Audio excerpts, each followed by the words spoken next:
So, the point that I'm making is that women were deeply involved in the emergence of this movement. They were the primary organizers. And during Freedom Summer, 1964, there were young black women who began to question why men were the only public representatives of the movement.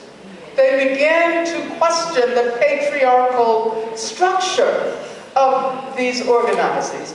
Why did women do so much of the work but receive so little public credit? Out of these debates within SNCC, Student Nonviolent Coordinating Committee, a formation emerged, which was called at that time the Black Women's Committee. And that formation eventually established itself as an autonomous organization, which was called the Black Women's Alliance. Now,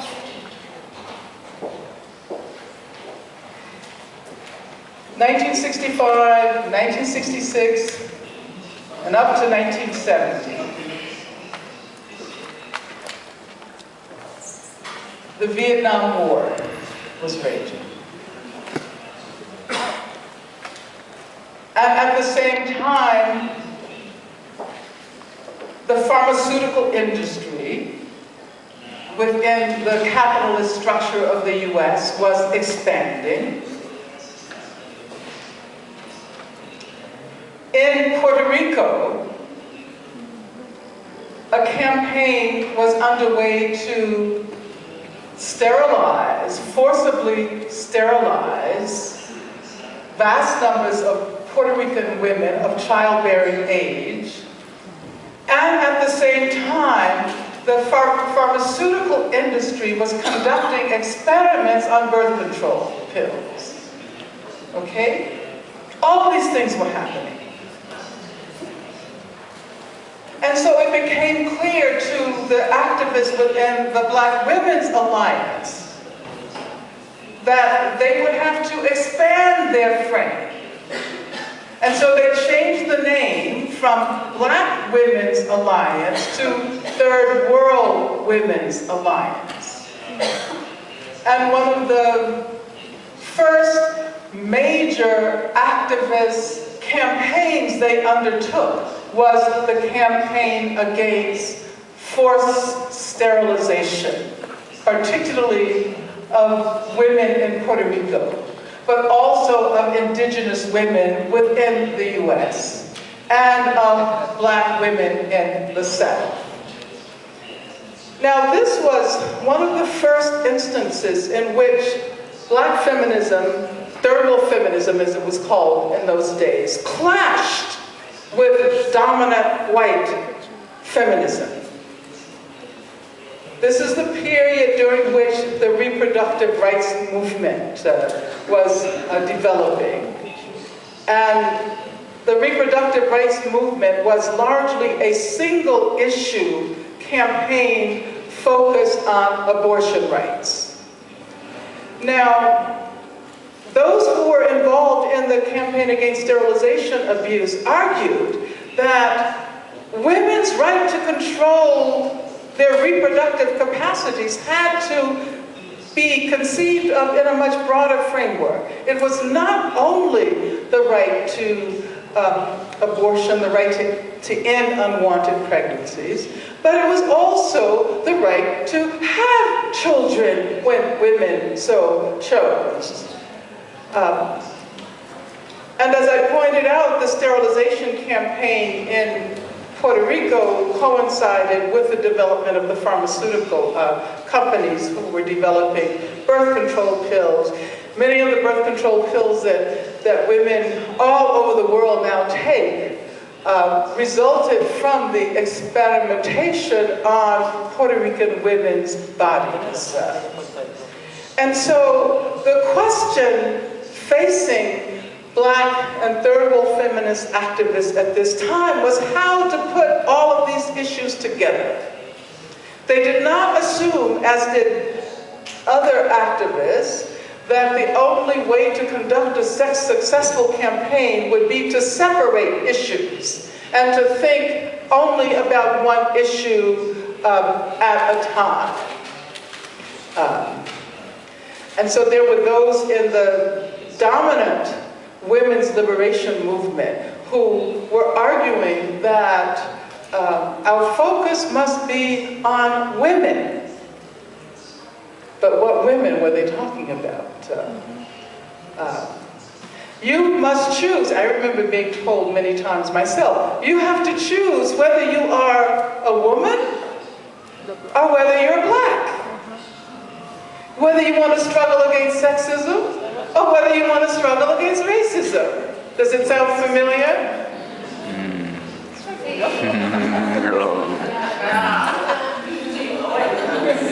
And so, what was so exciting about this new approach was that these activists were saying, we will not choose. As a matter of fact, we want to figure out how to think all of these issues together and how to struggle against all of these issues. So the major questions, remember again, this was the period of the Vietnam War, revolved around interconnections, intersections. How did racial, gender, capitalist, neo-colonialist, imperialist strategies mutually constitute each other? What kind of analytic framework might allow for a more complicated understanding of these issues than is possible if one simplistically considers each one separately? And another question, what kinds of organizing strategies would allow for a more complicated challenge to these intersecting, interconnected, deeply entangled forms of oppression? And so,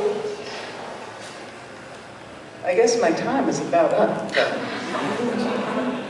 No. So let me conclude this part of the seminar by saying that the point of this very brief exploration of Black feminist history is that there is a rich story of activist engagement behind the more academic term intersectionality that we often use today as a shortcut to describe the major features of Black feminism.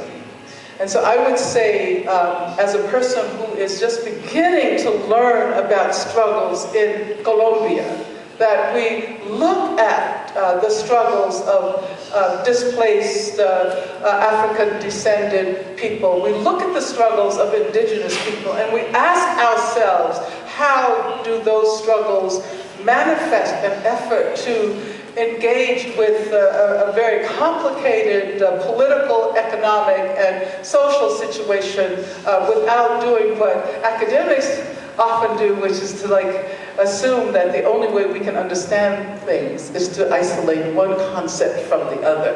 And then we forget that our concept is an attempt to understand social realities, and we assume that the concept is the social reality. And this is precisely what happens when you are told that you have to choose between being a woman and being Black. And in those days, my response was, how could I choose? You know, I'm all of those things. And never will I encounter a situation where I will be only one of those things. So let me conclude by returning to June Jordan's words, which I hope will inspire us in our conversations today. Justice is indeed invisible. Justice is indeed indivisible. Justice is indivisible. Thank you.